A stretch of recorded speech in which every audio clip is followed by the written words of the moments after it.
Thank you for coming this evening to the Senior Zizmor Memorial Lecture. It is wonderful to see friends, colleagues, office staff, neighbors, acquaintances from the Synagogue Council of Massachusetts, Layman's Institute, family, and most important, members of Temple Beth Am's adult education. My mother, Xenia, passed away on December 23rd, 2003, the 29th day of Kislev, the 5th day of Hanukkah. As mentioned last year, I take the liberty to have the lecture during the fall when the weather is more cooperative. My mother and father sent me to a Hebrew day school where I learned the basics on mastering a text of the Bible. Any Torah that I know must be attributed to my parents.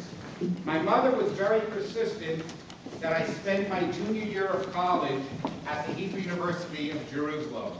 My mother was a passionate Zionist and was involved in Hadassah, Jewish National Fund, United Jewish Appeal, and a host of other Jewish organizations. The synagogue she felt most at home was the Conservative Synagogue of Riverdale. She was active in all phases of the synagogue. Now, it's very important to define time and place. So I gave everyone a handout. Please, let's refer to it. I just want you to get an idea what we're talking about, because if we open up the Tanakh, we have to have some background. So permit me in 5 minutes to give you some background. Just a timeline in Jewish history, you see when the children of Israel left Egypt. Now, David becomes king over Judea. He only ruled over the combined tribes for 33 years, and then his son Solomon ruled for 40 years. So the combined United Kingdom of Israel only lasted for 73 years. As soon as Solomon dies, his son Rehoboam acted foolishly, and I won't go into it, but the kingdom split in two. So you had the kingdom of the north, which was called Israel, and the kingdom of the south, which was called Judah.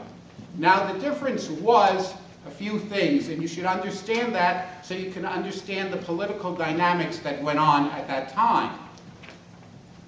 The first king of the kingdom of Israel after they split was Yeravam ben Nevat. And he did not want the people, we Jews have an obligation to go, la'alot regel, to go 3 times a year to the temple. So he was afraid if everyone would go back and forth to the temple, they would again become part of the United Kingdom of Israel. So he stationed sentries and guards on the borders. He prevented the people from going to the temple. And also he installed 2 big idols, one in Beit El and one in Dan. As a result of that, there was a downward spiral that the kingdom of Israel, besides not having a temple, not having the influence of the priests who ran the temple and the Levites, and not having a true king from the Davidic line, they also had idols, and they were surrounded, especially in the north, by Lebanon, and they had the influence of the Baal and the Ashtaroth idols.